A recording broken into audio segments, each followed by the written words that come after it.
Hello दोस्तों, welcome to PRT teacher classes. कैसे हो आप सभी? उम्मीद करता हूँ अच्छे होंगे। मैं विकास किशोर कौशल आप सभी का स्वागत करता हूँ पीआरटी टीचर क्लासेस में। देखिए, हम लोगों ने कोशिका के बारे में काफ़ी चीज़ें पढ़ ली थी। आज हम पढ़ेंगे कोशिका विभाजन के बारे में। वो भी कोशिका विभाजन के बारे में आपको थोड़ी सी चर्चा मैंने कर ली थी। आज हम लोग क्या करेंगे, सेल डिवीजन के बारे में लिखेंगे, नोट्स बनाएंगे और इम्पोर्टेंट जो भी हैं चीज़ें उनको तैयार करेंगे। ठीक है, तो चलिए करते हैं कोशिका विभाजन। ठीक है, कोशिका विभाजन।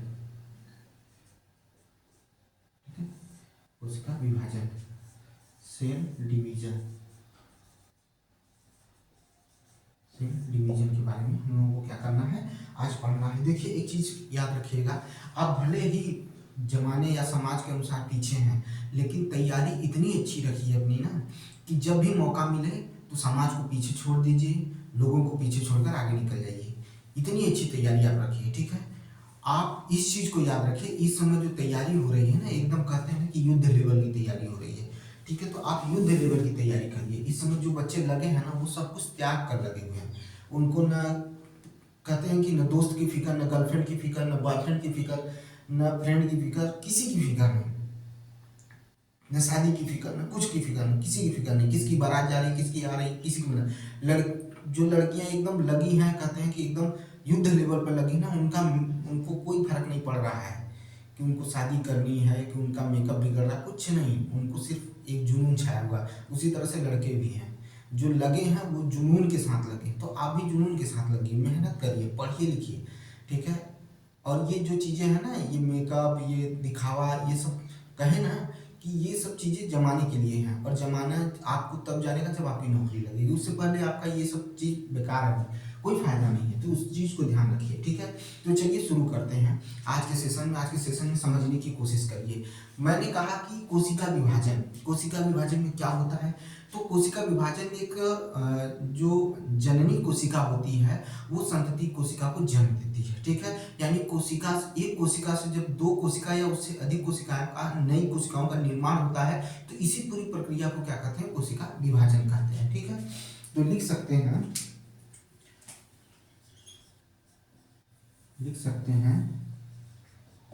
मातृ कोशिका से, मातृ कोशिका से। ठीक है, मातृ कोशिका से। हमने दो या दो से अधिक क्यों कहा, इस वजह से कहा कि आपको हमेशा दो दो देखने को हमेशा मिलेगा। ठीक है, दो कोशिकाएं, मातृ कोशिका से हमेशा दो कोशिकाएं निश्चित देखने को मिलेंगी। ठीक है, कहीं कहीं अपवाद होगा तो आपको अलग, नहीं तो दो या दो से अधिक ही देखने को मिलेगी। तो मातृ कोशिका से दो नई पुत्री कोशिका का जन्म होना, जन्म होना, पुत्री कोशिका का जन्म होना या निर्माण होना, निर्माण होना कोशिका विभाजन कहलाता है। कोशिका विभाजन कहलाता है। क्या कहलाता है? कोशिका विभाजन कहलाता है। इसे सर्वप्रथम विरचू ने, ठीक है, इसे सर्वप्रथम विरचू ने 1865 में देखा था। ठीक है, 1865 में देखा था। कौन देखा था? तो विरचू ने देखा था। किसने देखा था? तो विरचू ने देखा था। याद रखिएगा, विरचू ने देखा था। याद रखिएगा, कब देखा था? तो 1865 में देखा था। 1865 में देखा था। ठीक है, याद रखिएगा, 1865 में देखा था।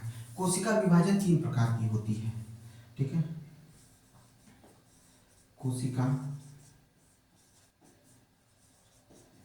विभाजन तीन प्रकार की होती है। ठीक है, कोशिका विभाजन तीन प्रकार की होती है। ठीक है, कोशिका विभाजन तीन प्रकार की होती है। ठीक है, असूत्री विभाजन, जिसे क्या कहा जाता है? ठीक है, असूत्री विभाजन, असूत्री विभाजन, विभाजन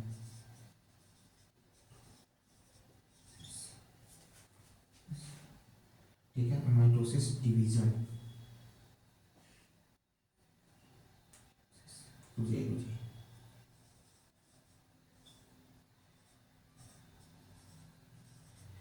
डिवीजन ठीक है, माइटोसिस डिवीजन।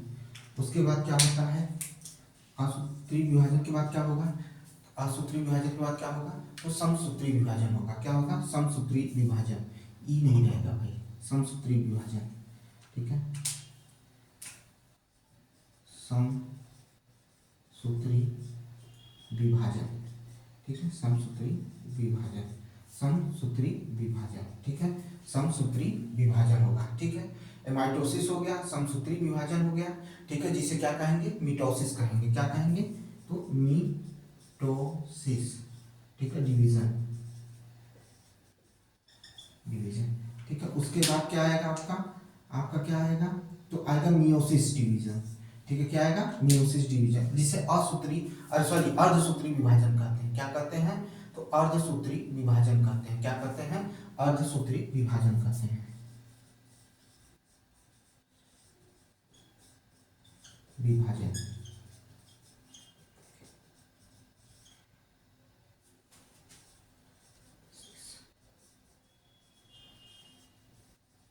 ठीक है। मियोसिस डिवीजन, असूत्री विभाजन, अर्धसूत्री विभाजन ठीक है, समसूत्री विभाजन, ये तीनों विभाजन देखना है और इन्हीं तीनों विभाजन के बारे में हमें पढ़ना है। फिर इनके बीच का डिफरेंस भी हमें क्या कर लेना है, पढ़ लेना है। हमारा क्या हो जाएगा, सेल डिवीजन खत्म हो जाएगा, सेल डिवीजन क्या हो जाएगा, समाप्त हो जाएगा ठीक है। तो चलिए पढ़ते हैं इसके बारे में और समझने की कोशिश करते हैं। पहला डालेंगे हम, क्या डालेंगे, असूत्री विभाजन डालेंगे ठीक है। क्या डालेंगे, असूत्री विभाजन डालेंगे, उसी को पहले क्लियर करेंगे।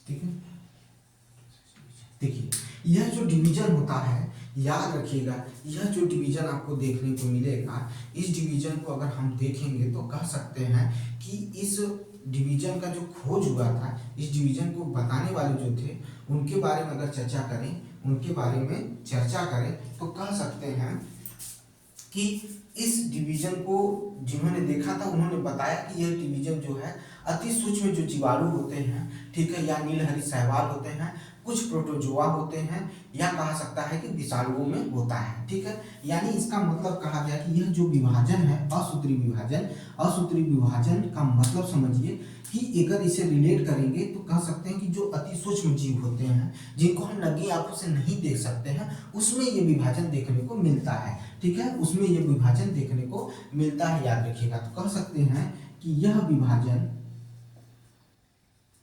विभाजन ठीक है, यह विभाजन जीवाणुओं में, जीवाणुओं में नील हरित शैवाल में,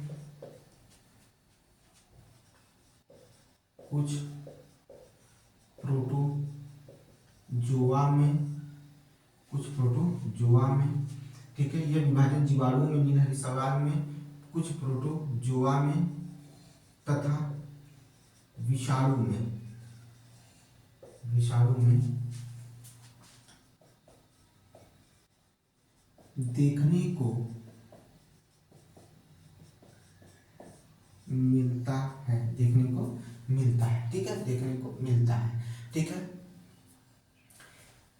क्या होता है कि इसमें, इसके केंद्र में जो ये जो लिखे हैं ना, इनके इनके केंद्र में जो ये सूक्ष्म जीव लिखे गए हैं, इनके केंद्र से ही विभाजन शुरू होता है। तो लिख सकते हैं, इन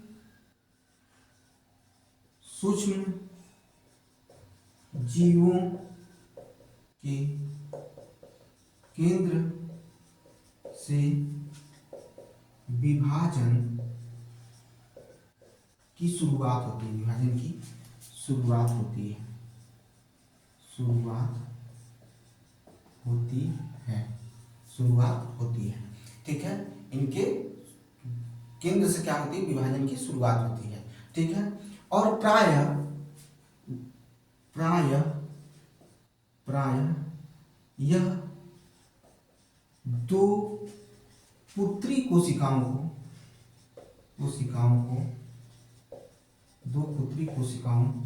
को जन्म देते हैं।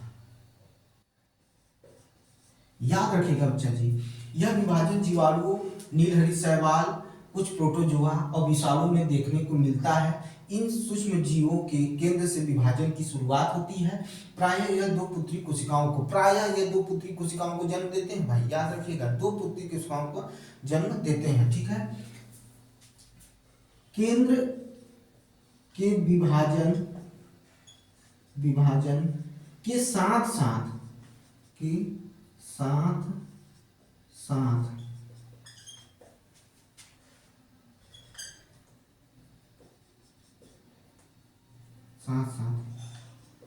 कोशिका के जीव द्रव्य में भी विभाजन होता है। जीव द्रव्य में भी क्या होने लगता है, विभाजन होना शुरू हो जाता है। ठीक है, जीव द्रव्य भी क्या हो जाता है, विभाजित हो जाता है। जीव द्रव्य भी विभाजित हो जाता है। बस इतना याद रखिए, इससे ज्यादा इसमें कुछ आपको पढ़ने की जरूरत नहीं है, इससे ज्यादा कुछ पढ़ने की जरूरत नहीं है। अगर पढ़ाने पे उतरे तो बहुत कुछ है भाई, इसको स्क्रीनशॉट लीजिए। ठीक है, समझ में आई बात। अब भाई अब ये याद रखिएगा, मैं जीवाणु कह रहा हूँ तो इसमें अमीबा, ठीक है, अमीबा भी आएगा, ईस्ट भी आएगा, सब इसी में आएंगे। ऐसा मत सोच लीजिएगा कि वो अलग है, उनका नाम नहीं लिया हूँ। जितने सूक्ष्म जीवाणु हैं जिनको नंगी आंखों से नहीं देख सकते हैं, एक कोशिकी भी इसमें आ ही आते हैं। तो याद रखिएगा, भूलिएगा नहीं। ठीक है, भूलना नहीं है, समझ के चलना। ठीक है, अब आते हैं समसूत्री विभाजन। इस पे चलते हैं, समसूत्री विभाजन।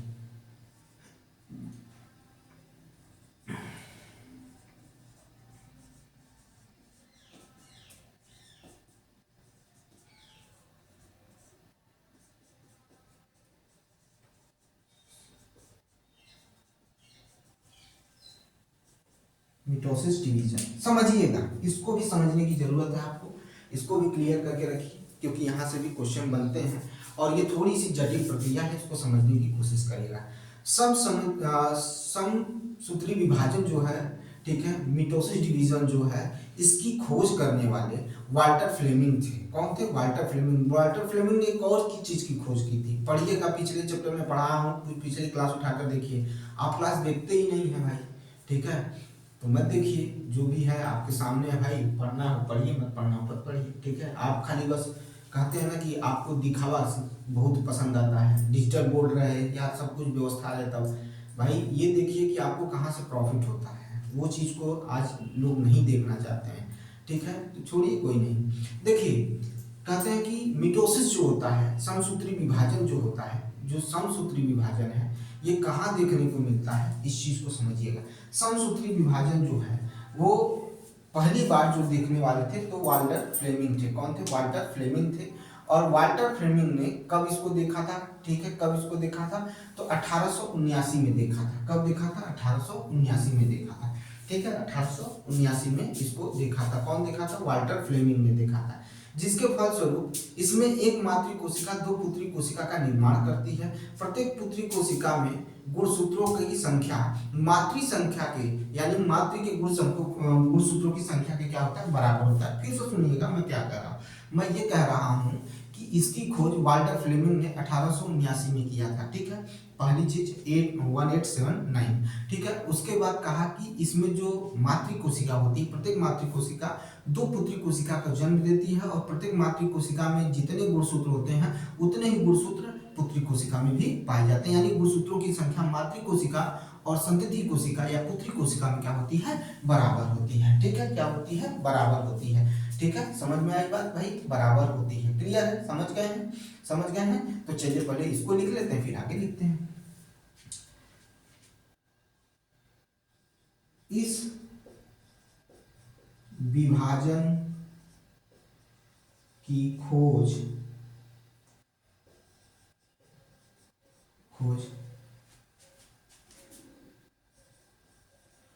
वाल्टर फ्लेमिंग ने 1879 ईस्वी में की थी।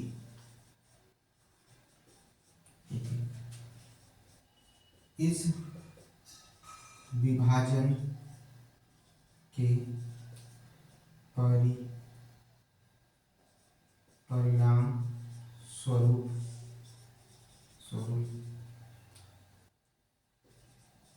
प्रत्येक मातृकोशिका 2 पुत्री कोशिका को जन्म देती है। मातृकोशिका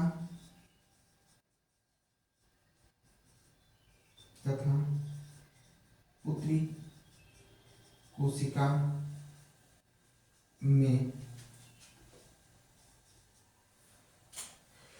इधर से छोड़ दिया है में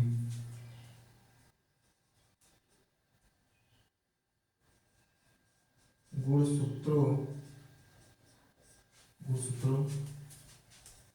की संख्या बराबर होती है। ठीक है, याद रखिएगा क्या होती है, गुणसूत्रों की संख्या क्या होती है, बराबर होती है। ठीक है, दिख रहा है भाई आपको, ठीक है, याद रख लीजिएगा। अब इसी में आगे भी पढ़ेंगे। इसका जो विभाजन होता है वो दो भागों में बटा होता है। ठीक है, एक केंद्रीय विभाजन होता है। क्या होता है, एक केंद्रीय विभाजन होता है। ठीक है, एक क्या होता है, केंद्रीय विभाजन होता है, और एक होता है कोशिका विभाजन। ठीक है, क्या होता है, कोशिका विभाजन। ठीक है, दोनों को पढ़ेंगे और प्रत्येक में क्या क्या चीजें हैं उसके बारे में पढ़ेंगे। ठीक है, तो चलिए पहले इसको साफ करते हैं। इसके साथ ले लीजिएगा भाई।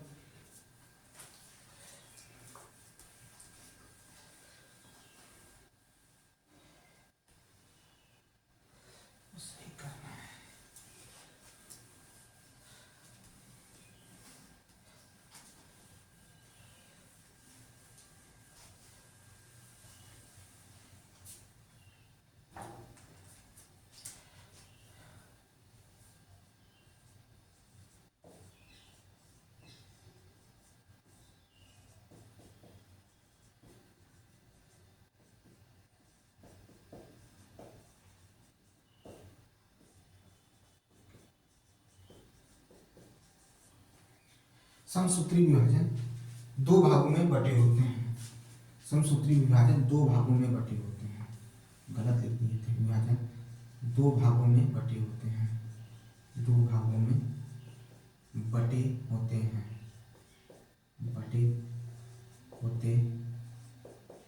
ठीक है, पहला क्या है, केंद्रीय विभाजन।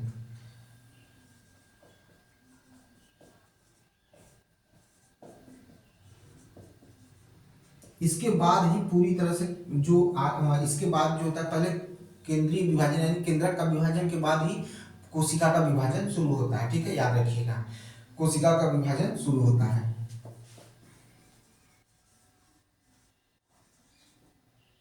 ठीक है, कायरोनाइसिस। ठीक है, क्या कहते हैं, तो कायरोनाइसिस कहते हैं। ठीक है, कायरोनाइसिस कहा जाता है। ठीक है, याद रखिएगा क्या कहा जाता है, कायरोनाइसिस कहा जाता है। ठीक है, याद रखिएगा। चलिए आगे चलते हैं, इसको पढ़ते हैं अच्छे से। ठीक है, इसको अच्छे से पढ़ते हैं। ठीक है, चलिए समझिएगा, चीजों को समझने की कोशिश करिएगा। ठीक है, तब समझ में आएगा। ठीक है, अब सुनिएगा ध्यान से। अच्छा, एक चीज याद रखिएगा, कायरोनाइसिस के साथ साथ कायरोकेनाइसिस भी कहा जाता है। कहीं कहीं कायरोनाइसिस देखने को मिलेगा, कहीं कहीं कायरोकेनाइसिस भी जानने को मिलेगा। छोड़िए, हमको इस पे लफड़ा नहीं है, हमें समझना है कि हम किस तरह से इसको करेंगे। ये जो विभाजन है, इस विभाजन को सुनिएगा, इस विभाजन में पहले समझने की कोशिश करिएगा, ठीक है। इस विभाजन का 5 अवस्था होती है, इस विभाजन की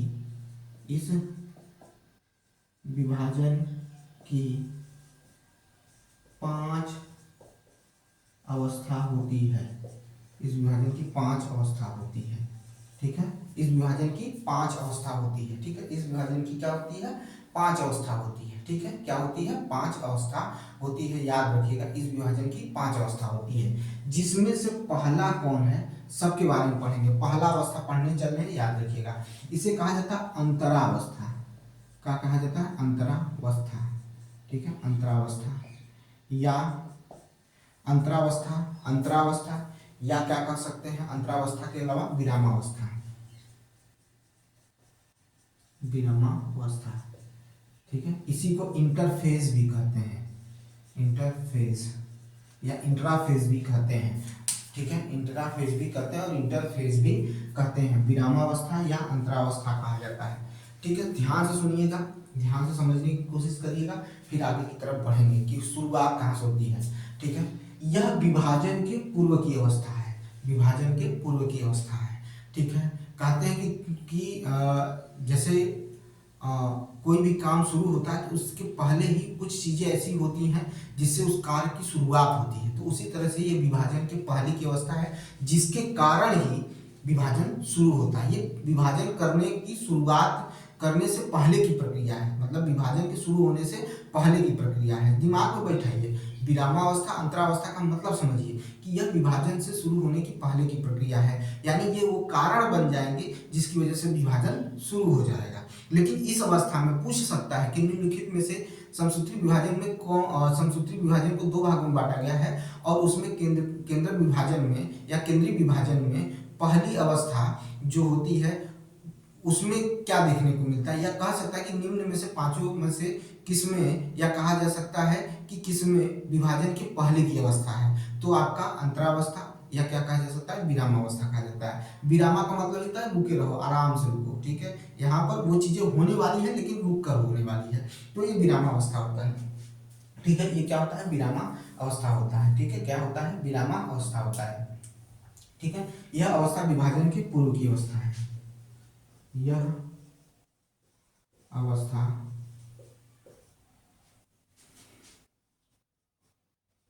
विभाजन के पूर्व की अवस्था है, यह अवस्था विभाजन के पूर्व की अवस्था है।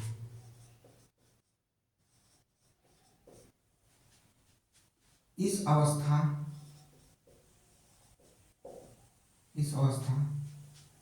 की क्रियाशीलता बहुत अधिक होती है, क्रियाशीलता बहुत अधिक होती है, ठीक है। बहुत अधिक होती है, इस अवस्था की क्रियाशीलता बहुत अधिक होती है, याद रखिएगा क्या होती है? बहुत अधिक होती है, ठीक है। इस अवस्था को भी निम्न 3 उप अवस्थाओं में बांटा गया है। इस अवस्था को निम्न 3 उप अवस्था में बांटा गया है, ठीक है। इसमें भी क्या है? अब 3 अवस्थाओं में बांटा गया है। अब हम इसे ए बी करके लिखेंगे, पहला लिखेंगे ए करके लिखेंगे, ठीक है। हम क्या करेंगे? पहला ए करके लिखेंगे, ठीक है। क्या करेंगे? ए करके लिखेंगे, जिसे कहा जाता है जीआई फेज। क्या कहा जाता है? जीआई फेज कहा जाता है, ठीक है। जीआई फेज कहा जाता है, ठीक है। जिसे कहा जाता है पोस्ट मिटोटिक गैप फेज, ठीक है, या G1 भी कहा जाता है, जीआई या G1, ठीक है, फेज, ठीक है, फेज। इसका मतलब बस समझिएगा, आपको फुल फॉर्म नहीं पूछेगा, ठीक है। आप इसको मतलब को समझिए कि इसमें होता क्या है, इसमें होता क्या है आपको ये जानने की जरूरत है, ठीक है। इसमें डीएनए और प्रोटीन का निर्माण शुरू हो जाता है। इसमें क्या होता है? इस अवस्था में डीएनए तथा प्रोटीन का निर्माण शुरू हो जाता है। इस अवस्था में डीएनए तथा प्रोटीन का निर्माण शुरू हो जाता है। इस अवस्था में डीएनए तथा प्रोटीन का निर्माण शुरू हो जाता है।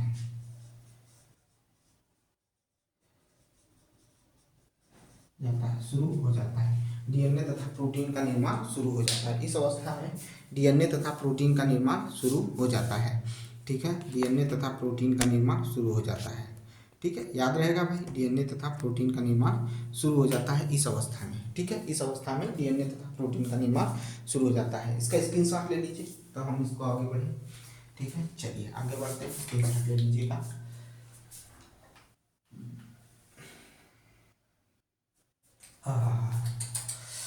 गड़बड़ हो गया भाई, सॉरी सॉरी सॉरी, बोलने में भ्रमित हो जाते हैं। आरएनए, इसमें आरएनए का होता है, इसके बाद डीएनए का निर्माण होगा। ये गलत बोल दिए थे भाई, सॉरी, हो जाती है, क्षमा करिएगा। आरएनए का निर्माण और प्रोटीन का निर्माण शुरू होता है। ये जीवन फेज है। जीवन के बाद जो एस फेज आएगा वहां पर डीएनए का निर्माण होगा। ठीक है, उसके बाद फिर डीएनए का निर्माण बंद हो जाएगा। ठीक है, अभी हम देखते हैं, चलिए।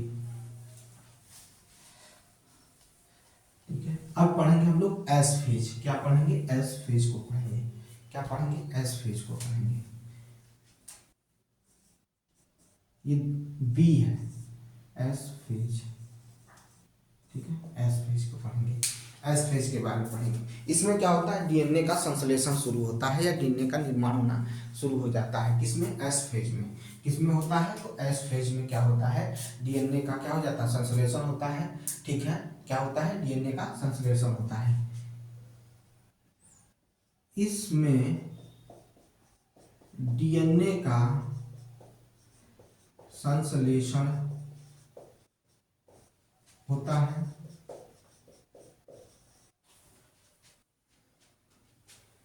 जो दोगुनी मात्रा में होता है। दोगुनी मात्रा में होता है। दोगुनी मात्रा में होता है। ठीक है, दोगुनी मात्रा में होता है। फिर उसके बाद आता है G2, प्री मेटोटिक गैप फेज होता है। ठीक है, ये C होता है। ठीक है, G2 फेज। ठीक है, सुनिएगा।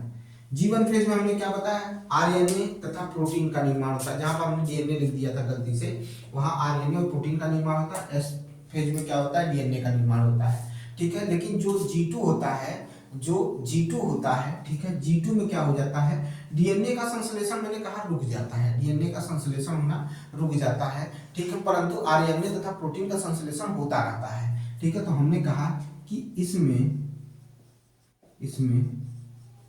डीएनए का संश्लेषण रुक जाता है।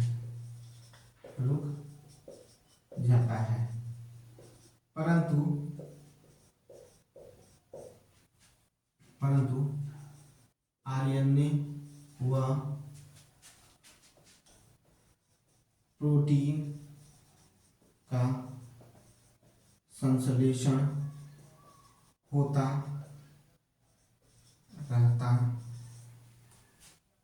रहता है। ठीक है, होता रहता है। ठीक है, समझ में आई बात? तो इस फेज में, ठीक है, ठीक है, कहा जाता है कि अगर हम बात करें इंटरफेज को, इसे जोड़ें, तो इसमें क्रोमैटिन जाल अकुंडलित और पतला होता है। ठीक है, क्या होता है? क्रोमैटिन जाल क्या होता है? इंटरफेज से रिलेट करके कह सकते हैं कि इसमें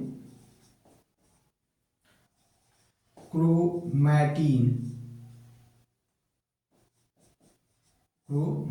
इसमें क्रोमैटिन, ठीक है, क्रोमैटिन जाल अकुंडलित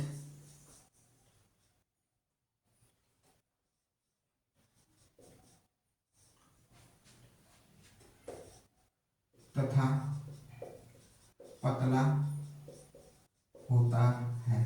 क्रोमैटिन जाल अकुंडलित होता है अकुंडलित होता है तथा पतला होता है, ठीक है, और सेंट्रोसोम में विभाजित हो जाता है, और सेंट्रोसोम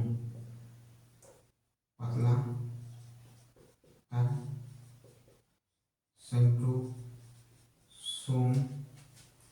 सेंट्रोसोम ठीक है, सेंट्रोसोम विभाजित हो जाता है,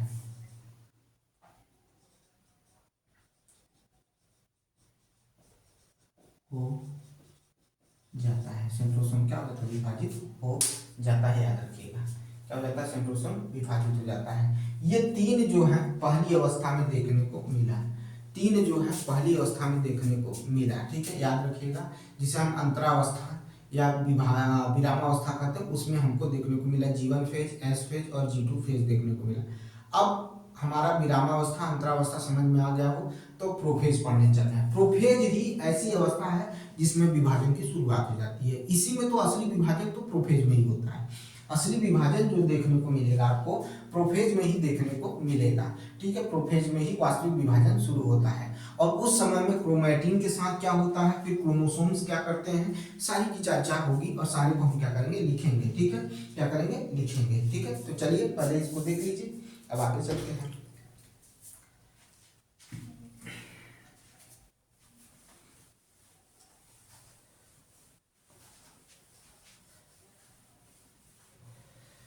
प्रोफेज,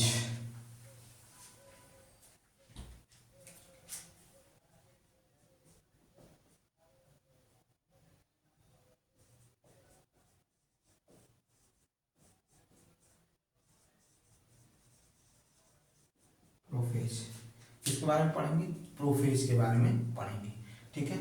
कोशिका का वास्तविक विभाजन यहीं से शुरू होता है, कोशिका का वास्तविक विभाजन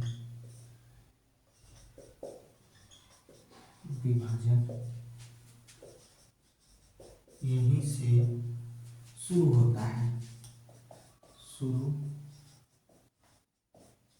होता है, कोशिका का वास्तविक विभाजन यहीं से शुरू होता है, ठीक है, यहीं से क्या होगा, शुरू होगा कोशिका का वास्तविक विभाजन, ठीक है, वास्तविक विभाजन यहीं से शुरू होगा।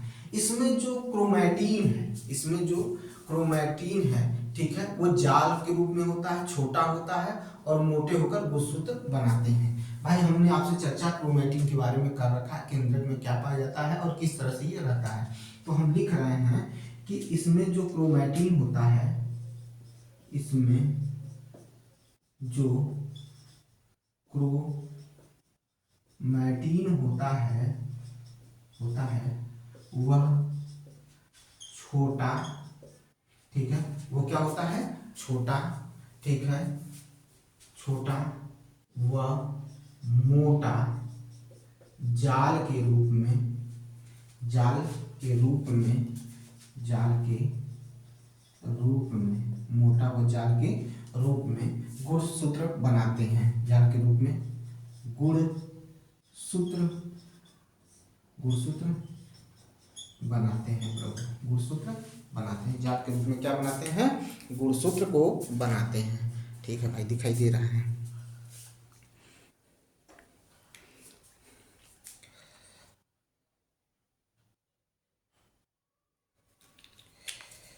गुणसूत्र के रूप में बनाते हैं, गुणसूत्र बनाते हैं, क्या करते हैं, गुणसूत्र क्या करते हैं, बनाते हैं, याद रखिएगा।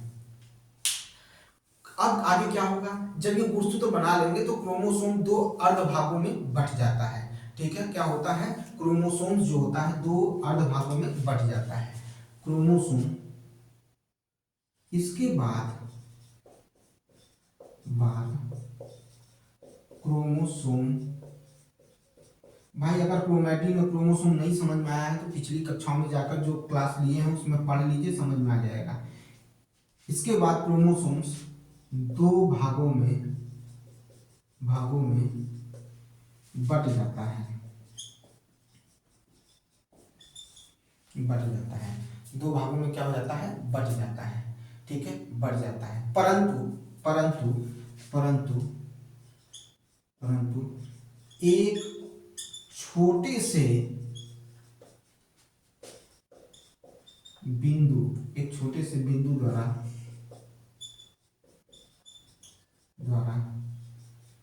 जुड़ा रहता है। एक छोटे से बिंदु द्वारा जुड़ा रहता है। एक छोटे से बिंदु द्वारा क्या होता है, जुड़ा रहता है। ठीक है, इस बिंदु को सेंट्रोमेयर कहते हैं। ठीक है, सेंट्रोमेयर कहते हैं। ठीक है, इस बिंदु को सेंट्रोमेयर कहते हैं।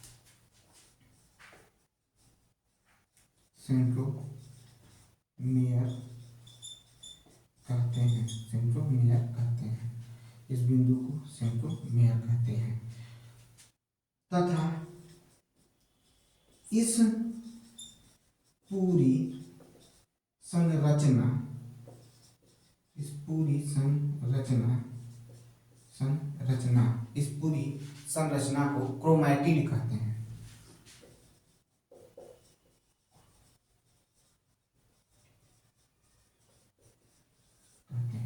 क्या कहते हैं, क्रोमैटिड कहते हैं। इस पूरी संरचना को क्या कहते हैं, क्रोमैटिड कहते हैं। ठीक है, इस अवस्था के अंत में आपको केंद्रक झिल्ली जो होती है वो क्या हो जाएगी, गायब हो जाएगी। ठीक है, साथ साथ में केंद्रिका भी गायब हो जाएगी। इस अवस्था के अंत में केंद्रक झिल्ली के साथ साथ केंद्रिका भी गायब हो जाएगी। इस अवस्था के अंत में केंद्रक झिल्ली व केंद्रिका गायब हो जाएगी। ठीक है, केंद्रिका गायब हो जाएगी। ठीक है, और तुर्क धागे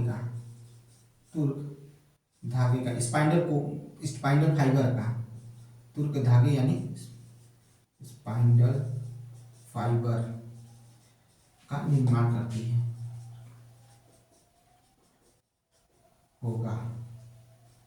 निर्माण होगा। ठीक है, तुर्क धागे का निर्माण होगा या स्पाइंडल फाइबर का निर्माण होगा। ठीक है, क्या होना शुरू हो जाएगा, निर्माण होना शुरू हो जाएगा। ठीक है, इसके ये दो पढ़ लिया हम लोगों ने, विरामावस्था पढ़ लिया, अंतरावस्था पढ़ लिया, प्रोफेज पढ़ लिया। आप पढ़ेंगे मेटाफेज। क्या पढ़ेंगे, मेटाफेज के बारे में पढ़ेंगे। क्या पढ़ेंगे, मेटाफेज। पहले इसका स्क्रीनशॉट ले लीजिए। चले भाई, समझिएगा, ये प्रोफेज हो गया। अब हम पढ़ेंगे मेटाफेज के बारे में। मेटाफेज के बारे में सुन लीजिए। होता क्या है कि जब तुर्क धागे का यानी स्पाइंडल फाइबर का, इसमें तो शुरुआत होती है, निर्माण शुरू होता है, उसमें पूरी तरह से मेटाफेज में इसका निर्माण हो जाता है। और जब इसका निर्माण हो जाता है, स्पाइंडल फाइबर का पूरी तरह से निर्माण हो जाता है, तो क्रोमोसोम अपने सेंट्रोस्फेयर के जरिए, ठीक है, सेंट्रोमेयर के जरिए क्या हो जाता है, इनके बीच आकर जुड़ जाता है। यही मेटाफेज में होता है। मध्यावस्था जो होती है, मेटाफेज जो होता है, इसमें यही देखने को मिलता है। फिर से सुन लीजिएगा कि तुर्क धागे का क्या हो जाता है, निर्माण पूरा हो जाता है। फिर क्रोमोसोम अपने सेंट्रोमेयर के द्वारा धागे के बीच में आकर जुड़ जाते हैं और ये विभाजन 2 से 10 मिनट के बीच होता है। ठीक है, तो मेटाफेज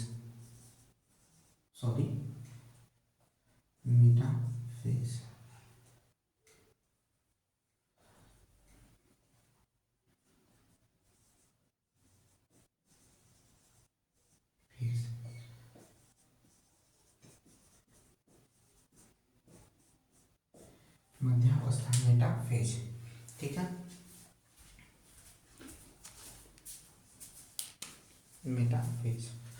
ठीक है, मेटाफेज सुनिएगा ध्यान से। मैंने क्या कहा,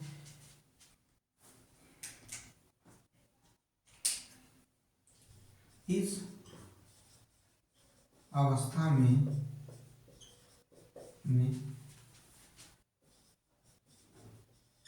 स्पाइंडल फाइबर का निर्माण पूरा हो जाता है।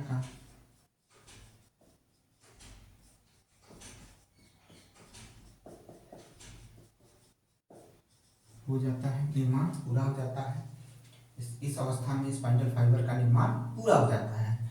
क्या हो जाता है, पूरा हो जाता है। स्पाइंडल फाइबर का निर्माण पूरा हो जाता है। और जब पूरा हो जाता है तो तो क्रोमोसोम, क्रोमोसोम, ठीक है, क्रोमोसोम अपने सेंट्रोमियर, सेंट्रोमियर के द्वारा, के द्वारा द्वारा द्वारा द्वारा धागे के बीच में, मेयर के द्वारा धागे के बीच में आके जुड़ जाता है, जुड़ जाता है, ठीक है, जुड़ जाता है। यह पूरी प्रक्रिया, सॉरी यह विभाजन भाई, यह विभाजन 2 से 10 मिनट तक चलती है। 2 से 10 मिनट तक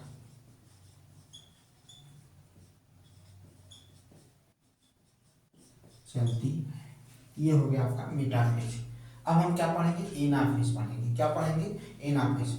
ये तीसरा है भाई। हमने इससे पहले क्या क्या पढ़ा भाई, इससे पहले पढ़े इंटरफेज, फिर उसके बाद कौन सा फेज पढ़े हम लोग, तो प्रोफेज पढ़े, फिर मेटाफेज, ये तीसरा था। अब हम लोग चौथा पढ़ेंगे। हम लोग अब क्या करेंगे, चौथा पढ़ेंगे जिसका नाम है एनाफेज। क्या है, एनाफेज नाम है उसका। क्या नाम है, एनाफेज। पढ़ते रहिए, एनाफेज, ठीक है, एनाफेज। क्या पढ़ेंगे, एनाफेज पढ़ेंगे। यह अवस्था का जो समय होता है सबसे कम होता है। अगर समय के अनुसार देखें तो सबसे छोटी अवस्था होती है।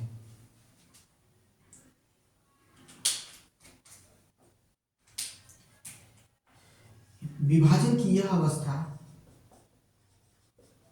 विभाजन की यह अवस्था समय के अनुसार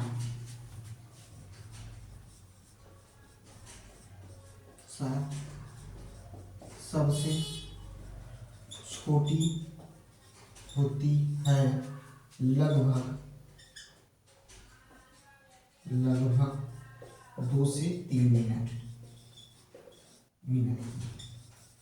ठीक है, लगभग 2 से 3 मिनट की, ठीक है। इस अवस्था में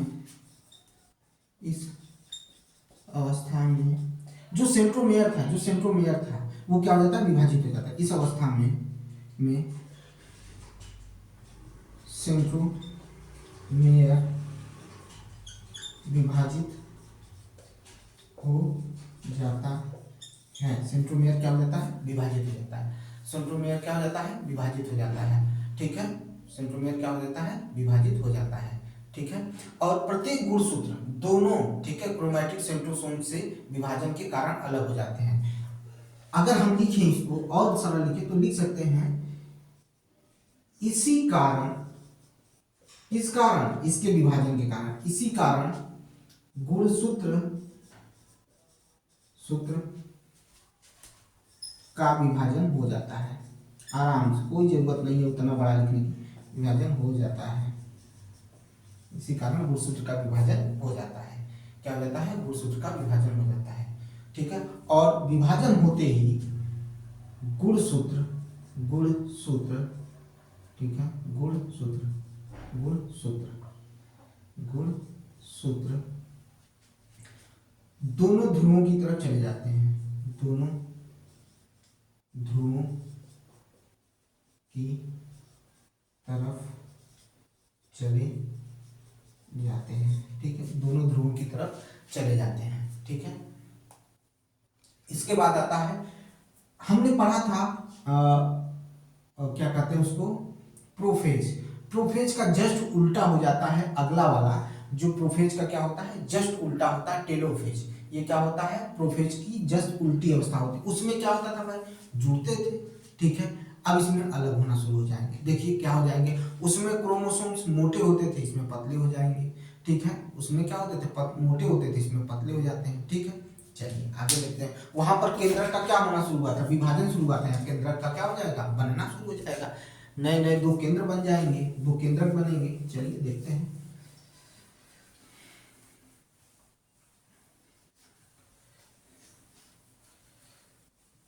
देखते हैं। टेलोफेज, क्या पढ़ना है? टेलोफेज।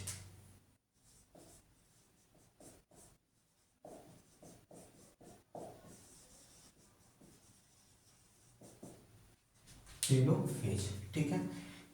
यह अवस्था प्रोफेज की उल्टी अवस्था है। यह प्रोफेज की उल्टी अवस्था है। यह अवस्था प्रोफेज की बिल्कुल उल्टी अवस्था है। यह अवस्था यह अवस्था यह अवस्था प्रोफेज की उल्टी अवस्था है। प्रोफेज की उल्टी अवस्था है। यह अवस्था प्रोफेज की उल्टी अवस्था है, ठीक है। इसमें केंद्र केंद्र ठीक है, सॉरी, इसमें केंद्रक व केंद्रिका स्पष्ट दिखाई देते हैं। स्पष्ट दिखाई देते हैं। इसमें केंद्रक और केंद्रिका स्पष्ट दिखाई देते हैं। क्रोमोसोम पतले हो जाते हैं।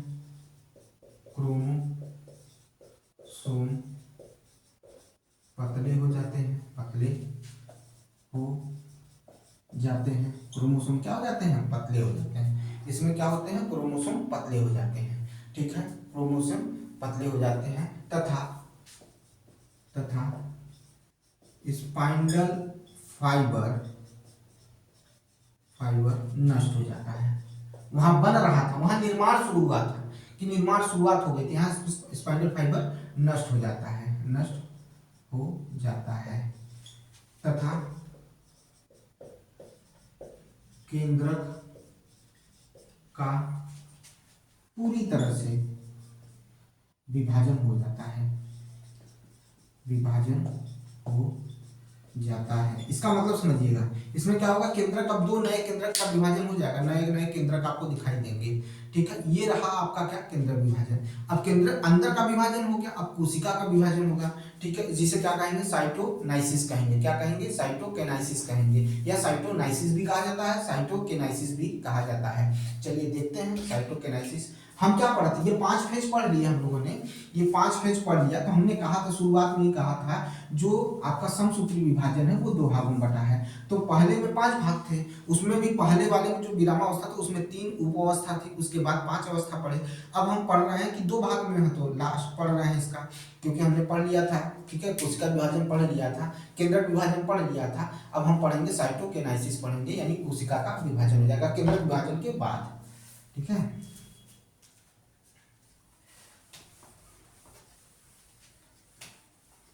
साइटोनाइसिस या साइटोकेनाइसिस दोनों बोलते हैं भाई, इसमें आप वो मत सोचिएगा कि कोई भी, ठीक है। इसी को कोशिका विभाजन भी कहते हैं। कोशिका विभाजन सूखा नहीं है।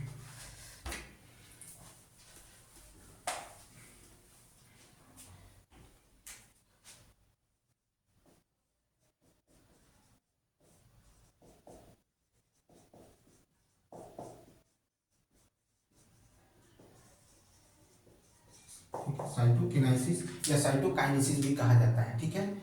जो भी है देख लीजिएगा, ठीक है। आपको सिर्फ करना है, ठीक है, आपको समझना है। लिख सकते हैं इसमें केंद्रक विभाजन के बाद, सॉरी, केंद्रक, भाई हमने केंद्रक का विभाजन कर लिया ना। केंद्रक विभाजन के बाद यह प्रक्रिया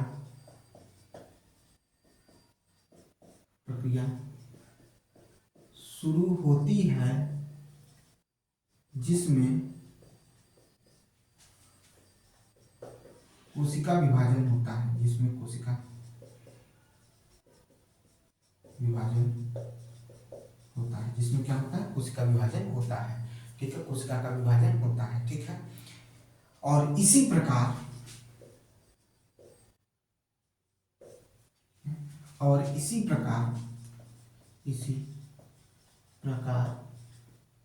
एक मातृ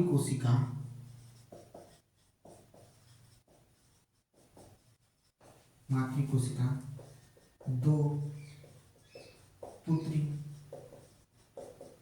कोशिका का निर्माण करती है, निर्माण करती है। देख लीजिए, दुपुत्री कोशिका का क्या करेगी, निर्माण करेगी।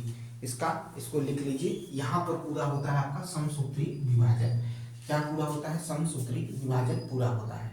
यहाँ पर आपका समसूत्री विभाजन क्या हो जाता है, पूरा हो जाता है। ठीक है, यहीं पर ये कंप्लीट होता है। इसका स्क्रीनशॉट लीजिए तुरंत। ठीक है, ये हो गया। अब देखिए समसूत्री विभाजन की कुछ महत्वपूर्ण बातें हैं जिनको याद करना बहुत जरूरी है। इतना तो ये कंप्लीट हो गया, समसूत्री विभाजन कंप्लीट हो गया। समसूत्री विभाजन के महत्वपूर्ण तथ्य, ये इंपॉर्टेंट है भाई, यहां से क्वेश्चन बनता है, इस वजह से लिखवा रहे हैं। ये जो विभाजन है ये होता क्यों है कोशिका में, तो कोशिका की मरम्मत करने के लिए होता है। कोशिका का विभाजन जो जीवों में जो कोशिका है उसकी वृद्धि और विकास के लिए होता है। यह विभाजन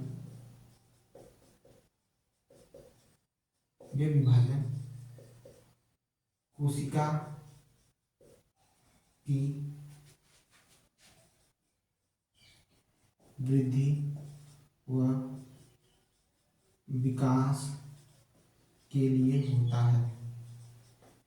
होता है। ठीक है, यह विभाजन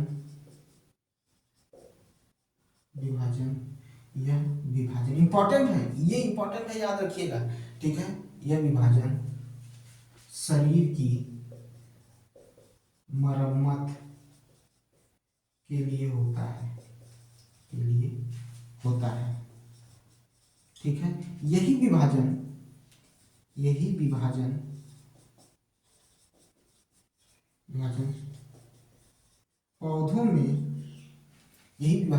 पौधों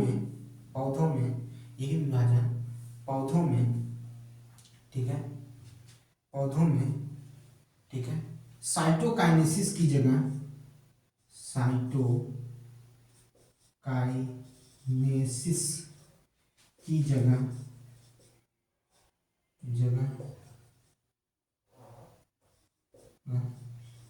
सेल प्लेट में होता है। याद रखिएगा, ये तो एकदम अंडरलाइन कर लीजिए कि अगर, चूंकि हमारे में तो साइटोकाइनेसिस में होता है, जबकि प्लांट में किस में होता है, सेल प्लेट में होता है। इसको एकदम याद रखिएगा। ये चीज आपका यहीं पर समाप्त होता है। और कल बचेगा आपका क्या, अर्धसूत्री विभाजन बचेगा। ठीक है, उसके बाद विभाजन के बीच में अंतर जो है वो पढ़ा देंगे।